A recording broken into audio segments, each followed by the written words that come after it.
Greetings, I'm Old Man Zoo, and this is Christopher Lee. Christopher Lee as Dracula, specifically in the Hammer films. And so, this is the second video of the two videos that I was planning on making, and I wanted to talk about vampires and specifically how Castlevania has the right approach to vampires, because of course the video game gets it right.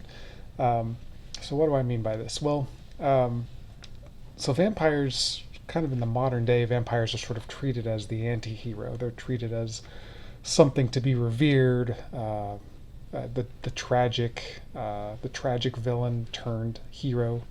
It's Vampires nowadays seem to have a very sort of light image, so often treated as objects of romance, even objects of teen angst. When really, if we look at the mythos behind vampires, they're meant to be monsters. They're meant to be representations of sin, and it feels like there's been a sort of subversion of this sin meme into something that is desirable, or it's cool to become a vampire, when really they're supposed to represent something that's it's a corrupting influence. It's meant to destroy you, destroy your eternal soul. To become a vampire, to become undead, is to separate yourself from that which is righteous.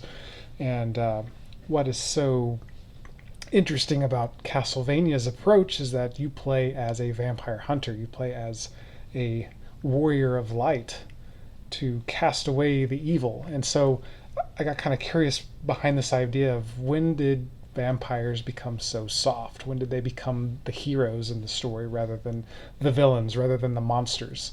And so a few years back, probably, it's probably about 5 or 6 years, I went through and watched all of the Dracula Hammer films that I could find.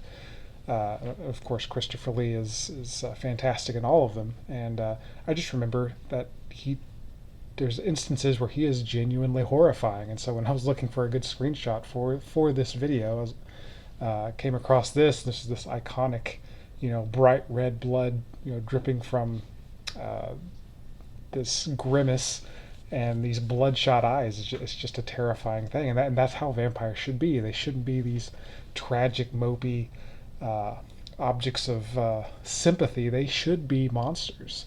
Vampires eat the youth. They corrupt that which is beautiful. They destroy life. They are essentially high-ranking zombies.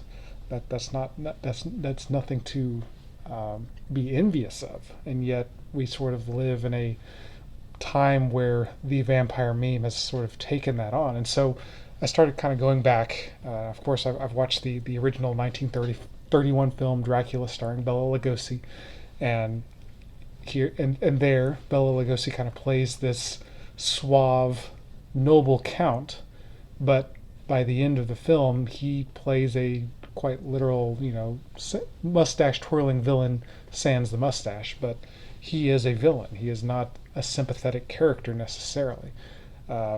Any time that he is sympathetic, it's purely to lure in the innocent and to corrupt the innocent, but it's never sort of portrayed as a way to justify his actions, or to make you want to be him.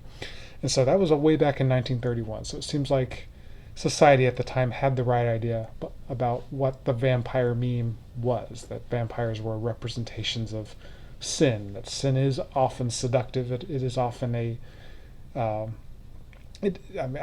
isn't sin without temptation, right? And so that was sort of the appeal to Bela Lugosi, but then by the end of the film, his death is justified. You're cheering on the heroes, or at least you would think you would. The next big milestone that I remember personally was watching the movie Interview with the Vampire, and then later on actually reading the novel Interview with the Vampire. And I didn't realize that the novel was came out so long ago. I didn't realize it was written in 1976, but that's when it was. And so what I remember from the novel is that you had sort of two representations of vampires. You had Louis, who was the self-loathing vampire. He hated that he was a vampire. He kind of represents the old way of viewing vampires. And then you had Lestat, who loves being an immortal. He's kind of this rock star character, very carpe diem, which is ironic considering he's immortal, and yet he still kind of lives in the moment. And so you had the old view of vampires as being monsters, and then this new view, which is not necessarily Lestat's not necessarily a good guy, at least not in the first novel, but he has a very sort of amoral approach towards life, and so he's kind of represented as a character that you might be envious of because he is sort of I think I can't remember which novel in which he actually does become a rock star after a while, and so he literally does become this sort of rock star character. Um, so that, at least in my mind, was at least the beginning of the transition from the old school monster vampire and sort of this new school. Isn't it cool to be sin incarnate? Ain't that awesome? And then Castlevania for the NES came out in 1986. So you had Dracula. When you first run into Dracula, he is kind of the Bela Lugosi version, very kind of suave, tall, noble guy. But then as the fight progresses, he becomes a monster. He reveals his true form. He is an actual monster. So that seems to be correct. That seems to be the correct orientation for this meme, is that the monster is killed by the righteous hero. Uh, the following year, you would get a film released called The Lost Boys. Now, I'd heard of The Lost Boys throughout, growing up, but I'd never watched the film.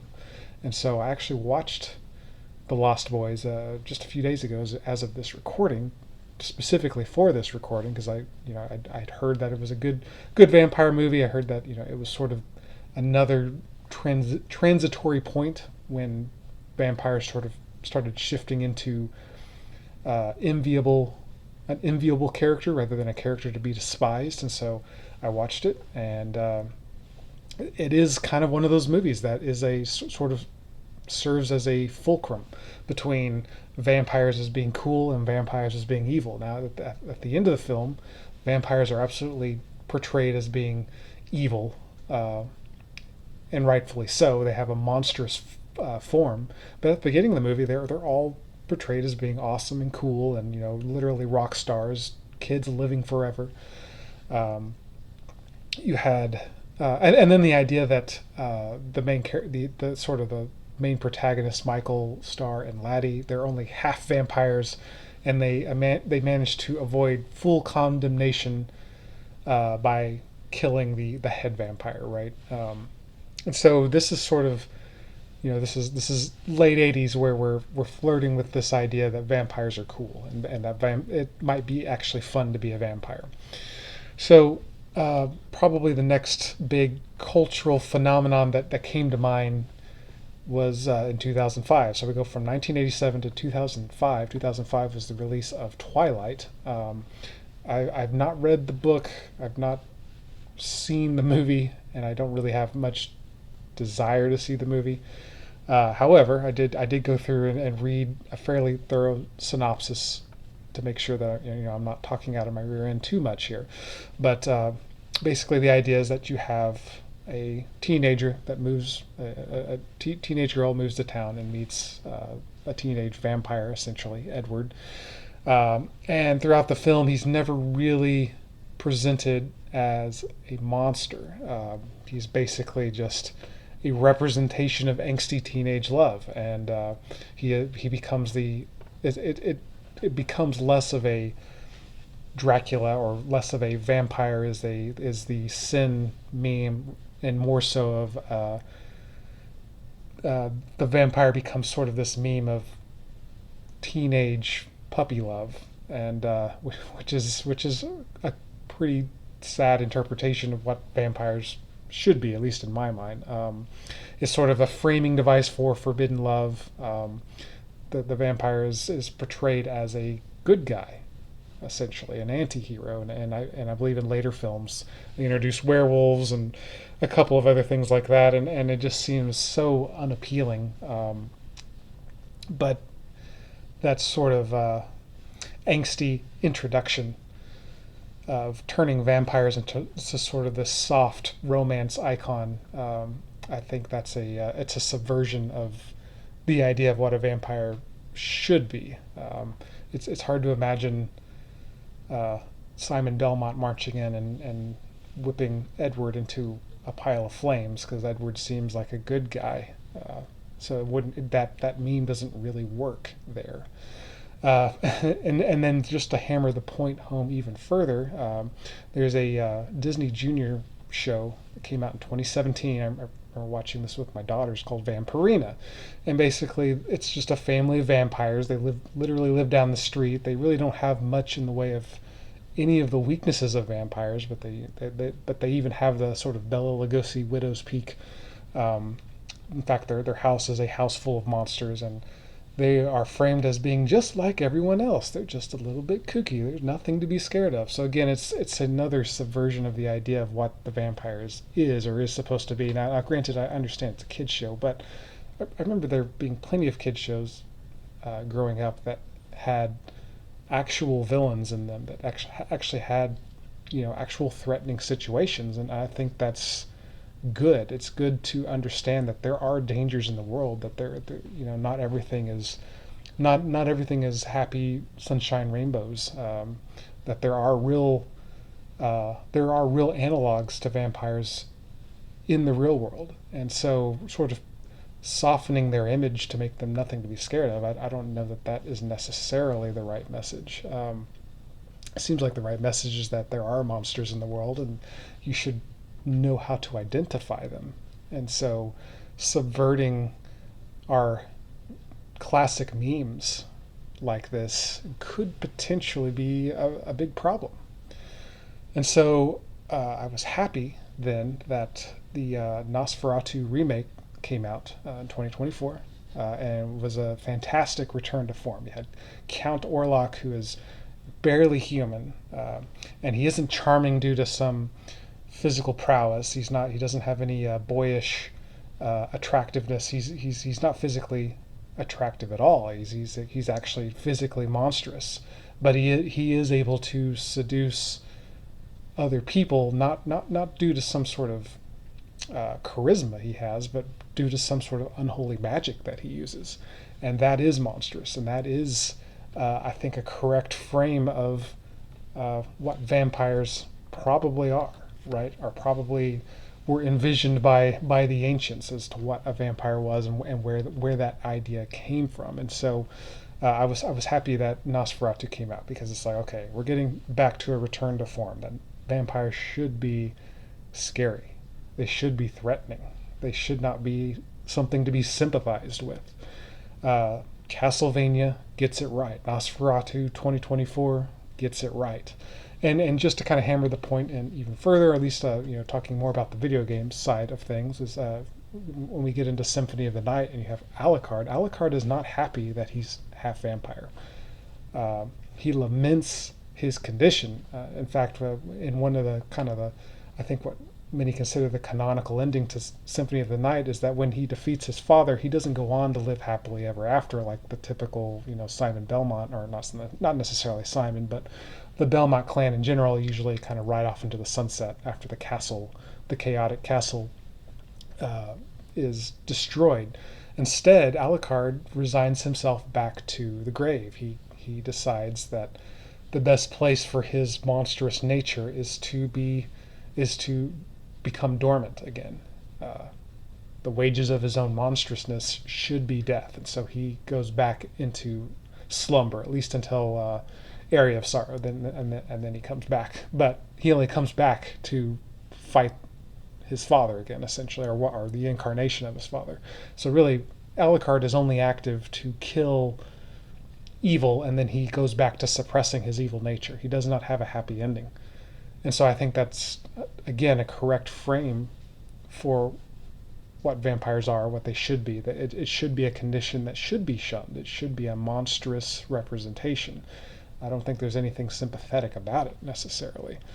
So on the flip side, talk about vampire hunters. We're talking about people who go through and destroy evil, or at least subdue evil. You got the Belmonts. They're a clan of holy warriors. They punish evil, and they are a means of punishment, or rather, their means of punishment should be venerated. So by consigning the monsters of evil into sort of this glorious flame, this glorious blue or purple or red flame. That's what the holy warrior is able to do. Dracula and vampires in general, they are a proper memological target for our fear and our disdain and our disgust. I think that's sort of the ancient origins of the vampire from a sort of ancient idea point of view. So Dracula and vampires, they're meant to be monsters. They are meant to be something to be resisted by those who can't vanquish them, and destroyed by those who can. And so the flip side of this is that the Belmonts, they represent a clan of holy warriors. So they represent the vampire hunters. They are the vampire killers. They are those that strike down evil with a righteous divine weapon. And so um, it's kind of hard to imagine there being a sort of vampire hunter character in a series like Vampirina or a series like Twilight.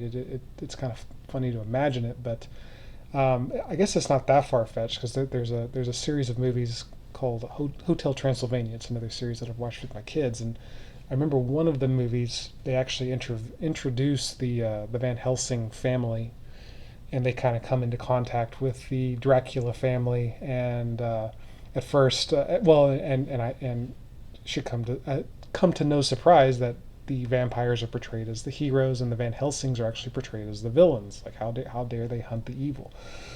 And in fact, Van Helsing, the senior Van Helsing member of that family, is like mostly a like has like mostly a robotic body from all the failed attempts at trying to stop Dracula. Like he's made a laughing stock, and he's actually kind of turned into a monster himself. And so, again, another sort of tragic subversion of the good guy bad guy dynamic of the vampires being sin, and the vampire hunters being the righteous destroyers of evil, the vanquishers of evil. And so uh, I kind of was thinking about that as I was going through this. It's like, man, there really has been a softening of the image, and makes you wonder why do we want to soften the image of evil?